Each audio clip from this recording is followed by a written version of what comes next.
So we're back. So up next we have Ian Wells. He is from Telligis. He's a QA manager there. Recently was brought on board because of his vast experience with large deployments, large projects, multi-project releases, and he's got some great insight on how to architect JIRA and get the most out of it for that. So without any further ado, take it away.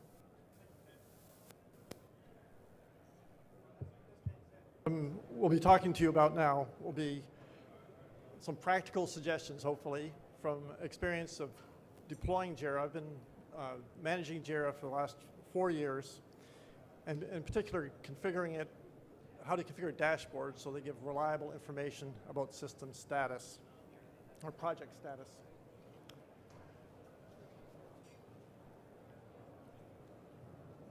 So to begin with, I'm going to talk about cruise ships.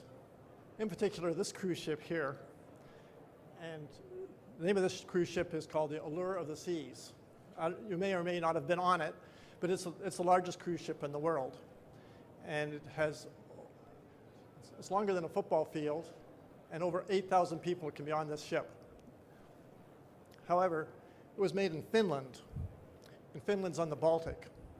So one of the design criteria for this ship was it had to get out of the Baltic and get to the Caribbean. And to do that, it had to pass under this bridge in Denmark.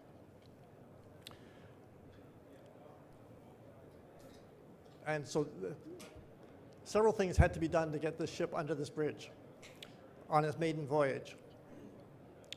It had smokestacks on it, and they were lowered. They were made hydraulically so they could lower so they can get under this bridge. Before it went under the bridge, they also filled up their desalination tanks with water so it would sit lower in the water. Of course, the time they went under the bridge was timed so it was perfectly at low tide. On top of that, they knew that when a ship goes fast at full speed, it tends to drop down in the water, go a bit lower. So all these things the captain knew as he was driving the Allure of the Seas under this ship. That's why he's going at full speed under this bridge. And the captain had full confidence in his instruments that he had on the bridge that he'd be able to clear this bridge at this time. In fact, no, the traffic wasn't even stopped on the bridge. It was just a normal day on the bridge. And so the Allure of the Seas in December 2010 went under this bridge and it cleared it by 1.3 meters. You shouldn't, it was good nobody was standing on top of the ship at that time. So why am I talking to you about cruise ships? With software, don't we all wish that when we have a software delivery, we could rely on our instruments as much as the captain did of the Allure of the Seas? So my talk here is about using dashboards and things I did to set up dashboards so there could be reliable indicators of when projects were going to complete. I'll talk briefly about how I chose JIRA, and then the talk is really about how conform JIRA to our organization. So the information that we provided in JIRA would be accurate data in the database. If it's accurate data in the database, then the dashboards and the reports that come out of it are also accurate. Of course, this work's not complete. That's why I'm at this conference too, is to like you to learn, and I also have more requirements that I'd like to get out of JIRA and out of Atlassian products. The environment I'm talking about is in my previous job, and this is the complexity of products that we're dealing with. So it was a hardware company. In fact, it was, you can see some hardware here. Oops. Like, for example, here's a hardware GPS antenna and receiver up here. Here's a mobile device. So in a hardware company, when the hardware is ready, all the software has to be ready. And there's usually a lot of software. So in our case, we had a whole suite of software which had to be ready at the same time in multiple languages. And not only that, but there'd be staged hardware releases as well. So all these software, there'd be different releases of software at different times. So we'd have projects going on concurrently that also had to be taken into account. You can see here we've got 200 logins to our JIRA system. In fact, the development team was much smaller than that. We had a lot of people using JIRA to watch what was going on. And that was part of the complexity, was having a small number of developers in relationship to the number of projects and products and shared components and firmware releases and software releases that we had, and tools as well, of course, because tools have to be kept current. Just a brief overview of the development organization. And just to simplify things, is project managers, development and test, and there's product managers and marketing and sales. And all these people have a say in or want to know the information that's maintained in a complex development environment. So when I came to that job, we actually had 12 different bug tracking systems. So the first thing I would do was select a single bug tracking system, so things would be a consistent view across all the products. And I selected JIRA by first of all doing a survey of everybody else in the company who had ever used a bug tracking system, and finding out not only what they liked about their current system, but also what they would like to have in a bug tracking system. And from that, I chose JIRA because it met every one of the criteria that I had from that list, including price and including support. So what were you all have reasons, I know, for using JIRA. Three things in particular I was looking for was permanence. I want to have a permanent record of what releases we've made and what changes were made for that particular release. This here is a picture of the Pantheon. Has anybody here been to the Pantheon? You probably know that it's made out of concrete. That dome on top there is 2,000-year-old concrete made by the Romans.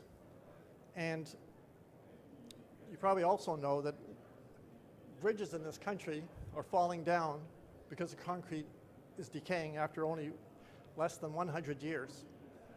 So what happened was we lost that recipe the Romans had for concrete until just a few decades ago. And just, I don't know how long you think the software you're writing now might last. Probably longer than you think. We don't want to lose a record of what software decisions were made for previous releases of software. Visibility, of course, and this is the captain of the Allure of the Seas has this visibility of his ship and all his instruments in front of him. Kind of looks like the Enterprise, but it's actually a cruise ship. I wanted to have a system where we all had the same view on the status of the software products that were underway. Software development is different than driving a cruise ship. One of the things that's different is that we need input and got suggestions from everybody on board. It's not so much a top-down process that we have as driving a cruise ship. So it's not just the captain needs to have this visibility, but everybody has the same visibility. And third is flexibility. Being able to adjust the system to the way we work is really important. I didn't want to have people having to do basically paperwork or bureaucracy or trying to bend what they're doing so you put it into a system. I wanted to have a system that we could adjust to be the way we talk and the way we do things. So we did this in several different ways. Workflows, I think you're all familiar with, but we also had hardware as well. So as I left it, all the hardware groups and the firmware groups and the software groups were using JIRA because we could adjust the workflows to the way that people needed to work. And a subject that's kind of dear to my heart is defining carefully what's actually in my JIRA database. What is a product? What's a project? And I'll talk through that, how we define that to match how we talk and how we act, and how I use the, as mentioned in the last talk, as a matter of fact, JQL queries and piping the queries to organize that relationship between products and projects. And last is gardening. We're going to have a gardening topic here of making sure that once we've got accurate and systematic data in the database, we keep paying attention to it. There's, we set up, like I said, we set up various workflows that matched what was the need of various teams. One definition of software, we had bugs weren't fixed until they were tested fixed. So we had a tester as part of the workflow to confirm that a bug could be closed. We had agile software development going on. There's no such thing as a bug.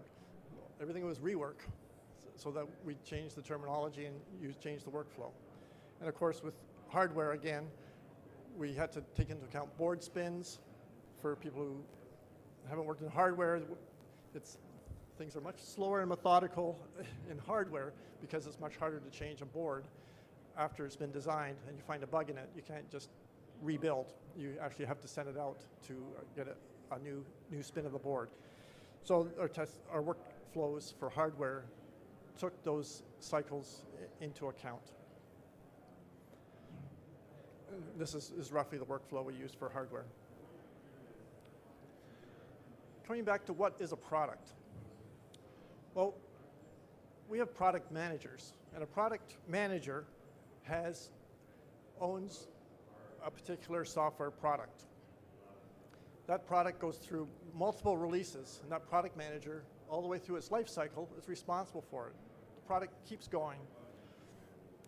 On top of that, each product release has a version number.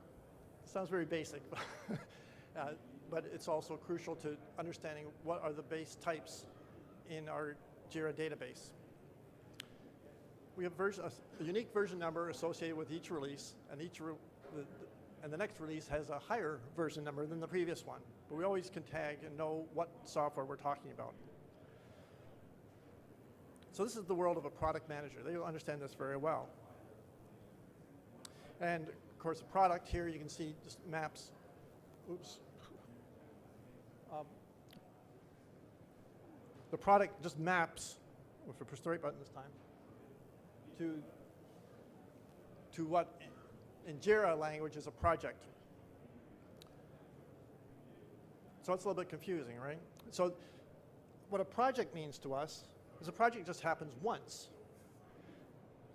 And we have a different person running projects, and that person is a project manager. One project might involve a lot of software releases of different products.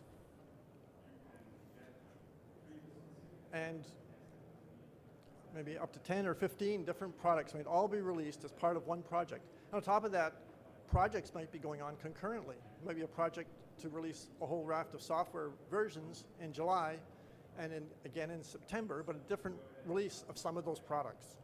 How can we? Okay, I'll talk closer. Okay, so the project and product are different words that have different meanings in our world. A product manager manages products, a project manager manages projects, and the projects happen once. The products are released on multiple times. And what we want to do, just to repeat, what we want to do for a particular project release is release multiple versions of different products at that release.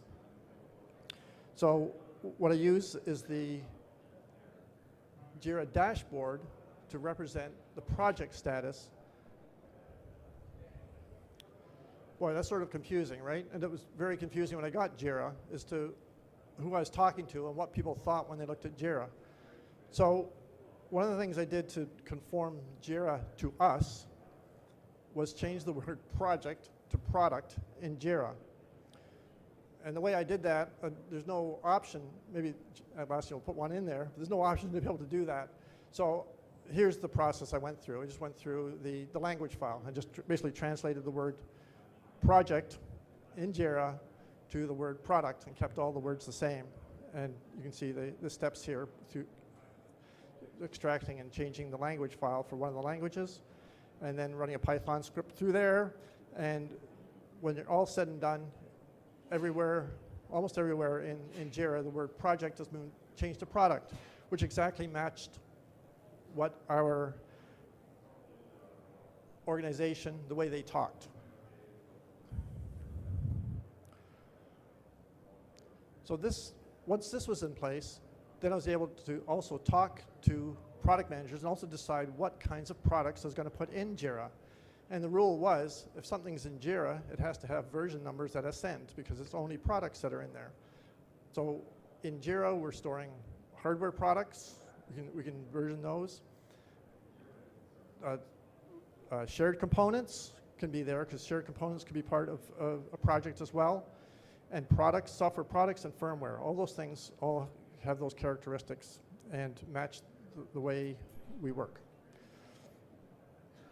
All right, so now I've changed the word projects to products, and we know what a product is. Now I want to be able to map those products to a particular project, for a particular project manager. In the project, I want to have a project dashboard. I want to have all that information consistent and one standard view that people are looking at.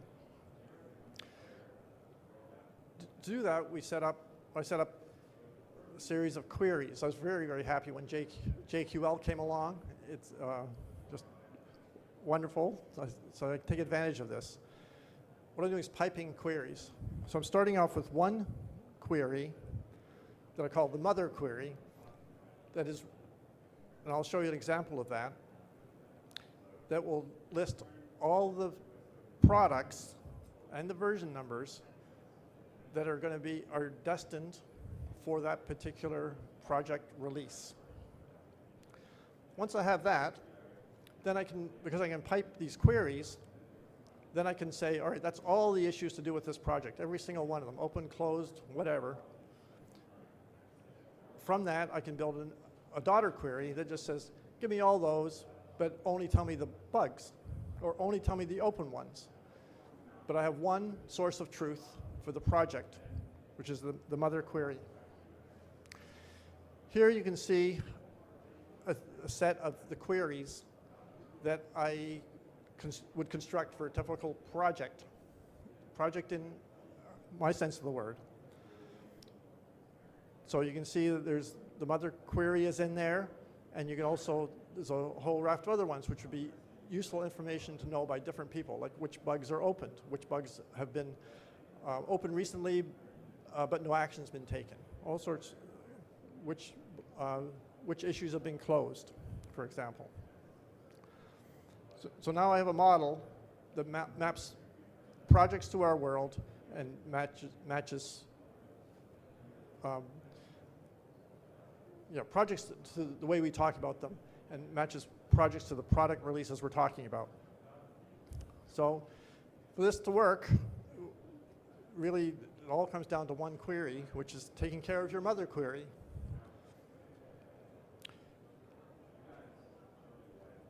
So this will be the query that tells us every possible issue that this project manager should be concerned with. So you can see what it looks like. For each product, which JQL still recognizes the word project, but we can go through and say, give me all the issues which are destined to be fixed in any release past the previous one, greater than the previous one, but less than or equal to our final target one. It'll pick up all the releases, intermediate releases for that.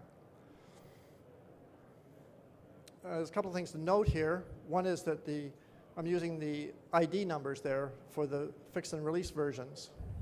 If I put strings in there, the query will break because JQL is not incorporated into the database. The last time I checked anyways. And so you need to use the ID number in case somebody goes along and tweaks the version number string. Also notice, I also include in this mother query where the fixed version is empty. Somebody just opened a bug but forgot to put in what is the fixed and release version.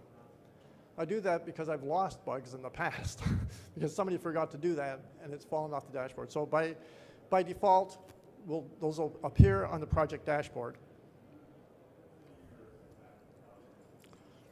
And then you can see there's about 3 or 4 projects in this list, but that list can get longer. And anytime the project manager looks around and says, well, wait a minute, isn't this other, I realize we have to also ship this product as well. Or there's a shared component we hadn't taken care of. So that's just a matter of updating this one script. And that keeps us current, especially in a complex environment where you've got a lot of products that could be shipping in this release. So here you see a daughter filter here. It shows how you can pipe the JQL queries. So we just take all the issues and also specify they must be bugs. And now we have the query labeled major project, all bugs. We can also pipe that to another filter. So now here's all the open bugs. Here's all the closed bugs. Or how about all the bugs that were created more than 5 days ago? Here's the filter for that. These filters don't change. The daughter filters don't change over time. It's just the mother query will be updated according to what products we need to put in the release. So based on that, now we're in a position to be able to create the project dashboard.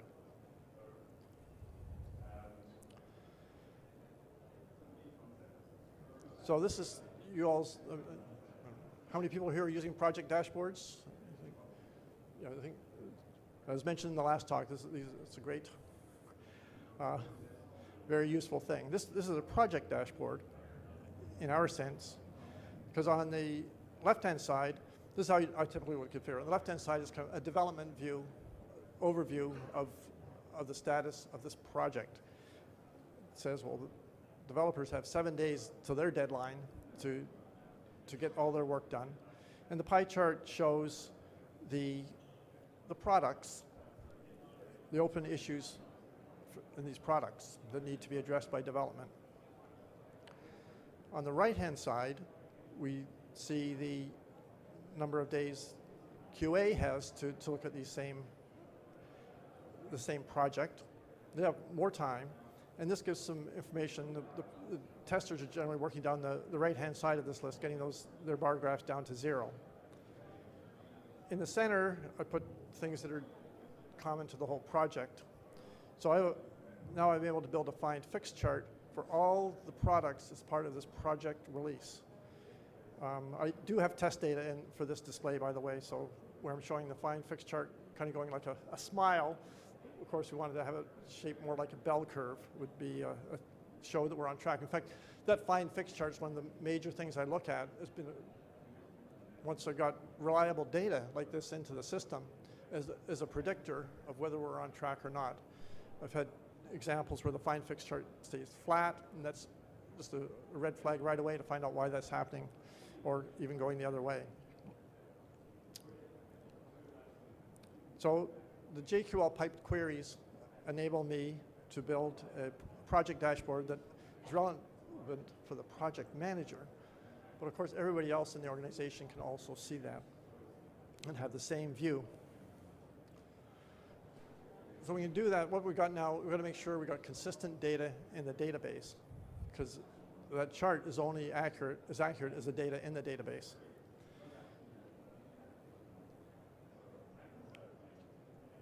So this is what I call gardening. This also is an important task, because I've seen examples from other places where people can arbitrarily create a JIRA project and have their own queues going of things building up in JIRA. So my criteria was, to create a new product in JIRA, was to talk to the product manager. The product manager, I want to make sure what's in there is something that is a product. And often, you probably had this experience too, that, oh, marketing has a product, but in development, it's not a product. So how do we represent that? Well, JIRA is really a database for the development world. However, and the interface, of course, is to the product world. So there's a discussion there about what is a product. Is this really a product, or is it part of a different product? What is it? And if we can't talk to our marketing people when it comes time to ship, we don't know what we shipped. So by continually gardening and asking when a product is added into JIRA, what is it, and only then putting it in there, it saves a discussion later, or saves, more importantly, confusion later about what actually we did ship. I was actually just having a discussion about that a few days ago because had to decide whether there's a product manager owned a component. I guess it was to do with fuel cards, as a matter of fact. It said, is that a separate product because we have a separate product manager, or is it part of the larger fleet release? Well, so what I would say is, oh, what's the version number? Oh, it has its own version number. Can it ship with the larger product, or is it shipping by itself? He said, no, it always ships with the larger product. In that case, it's just a component of the larger product, because it's never going to release by itself. So its version number is the same version number as goes with the larger release. Say in future, we do want to have a fuel card product that ships separately. Because of JIRA, their bulk move capabilities, we can actually just move that whole area, we call it, of all those issues into a new product if it does decide to be a product later. And so the bulk move is really great for that. We can just keep the data in there matching how we're all talking and what we're actually doing on the outside world. Of course, that involves another good thing about JIRA is the consolidation of versions. And this is just like housekeeping, and I'm sure you all do it, but just if we have sprint 1, sprint 2, sprint 3, or various alpha releases of software, those version numbers stick around in JIRA. So the housekeeping, of course, is just to collapse them all into one after appropriate amount of time. And so the record that we leave in JIRA stays accurate to what was actually shipped. And another discussion is, well, it's going with gardening, but sometimes I think it's about attics or garages. Different people have different philosophies about what to put in their attic. Some people like to put everything in there just in case they might need it someday. And some people like to say, well, if we're getting a new piece of furniture, let's get rid of the existing piece of furniture. So it's, I think the way that those kind of personalities gets represented in JIRA is some people like to keep huge backlogs of open issues just in case they might want to look at it again. So that's an important discussion to have again with people. My personal preference is once we've looked at something and said we already made a decision about it, is to close it and keep it around in a closed list, not in an open list. But that's a good discussion to have. So what all this ends up with is that now we've got a database that's got a language that matches the organization, and we have we've got projects and products represented in a way that matches how we work, and we've got dashboards that can accurately show, have a pretty good prediction of when projects will be completed. But we also have to make sure we keep up our people trust JIRA. I mean, it becomes like a source of truth. It becomes like an information system that we've got to look at our development world. And so it's really important, just like in any relationship, to maintain trust. What I did first of all, just to get JIRA kickstarted, was to start with one project, and then it gradually expanded beyond that. I also have a never delete rule as well, and that came from experience, because in one instance of JIRA, people were allowed to delete things. Then one developer came up one time and said, I was sure I put something in here and it's not there, and I know you delete things, so how can I trust that you haven't deleted mine? So there's nobody has delete privileges except the administrator. And instead of deleting, we move them to, say, to an archive type of product or somewhere else, but there's a move, but not delete. And continually involving, like, as I mentioned before, this discussion between product management and the development team, which is one of the key things in any fast-paced, any development organization. These definitions help maintain that relationship. So project management too, also managers also too have to understand what's in the database. Just because it's visible to everybody. I've also had cases where developers are afraid to put things into JIRA because they think managers might be watching them and saying you're reporting too many bugs, or you're not fixing enough bugs, or some sort of metric that's coming out of the system based on their performance. So managers also need to be in the loop here as well, that there is a tremendous amount of information in there, but numbers by themselves are not sufficient. There's a discussion and a story behind everything. And in our system too, because we couldn't delete, we also gave everybody exactly the same privileges. People could move and comment on anything in the whole division, but because the way JIRA is set up, it has a history. So you can do anything you want, but everybody knows what you did. That works really well. But that also, it's taken a while to build up trust in that way, because some people are used to working more on the side and not having their work so public. So now it's all public. So that takes a while to build up trust. And then there's a lot of talk here at the conference about enterprise as well. So our experience was we tried using JIRA within our one division. That worked well. We said, well, why don't we just use it for 2 divisions? So we did use it for 2 divisions for a while, and we stopped doing it. We said, this is not right. We started getting in discussions that were not a good use of our time, really.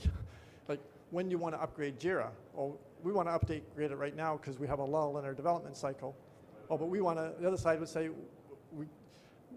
we're at a release time, don't update JIRA now. So we're spending our time doing this kind of discussion, or like, what priorities do you want? Oh, we have to, because JIRA is set up with a common view of priorities. So then we started having, how do we change the culture in both groups to meld? So what we decided to do was split, and we moved to a model of a federation of JIRAs, which is very nice with some of the JIRA 5.0 features about sharing. So in this model, each division, because that organization has many divisions that have sort of low communication between them. So that worked really well to have each organization setting up their own JIRA instance. I think there's 11 instances being worked on now, is what I've heard. Because then each JIRA can be configured for the culture of that particular division. And when there are shared projects using the JIRA 5 sharing facilities, we can also do that as well. So for our organization, the Federation of JIRAs worked well. I've heard there might be some talk about that tomorrow. That's what Ken tells me. So that's good. And so that was basically a summary of what my experience has been in that environment, what's been helpful. Here's what I'm also looking for, and that's why I'm at this conference too, is I'm looking for what ways can we also add more traceability to issues. I want to know from cradle to grave what the story was for each issue or each feature that was added. I'm also really interested in dependencies. That comes up more and more, and I haven't seen a solution yet. I'm looking. Everybody can help me out in that. I appreciate it. Shared components and tracking when there's a bug in a shared component. How is that propagated up to being tested in each of the dependent products that it's part of?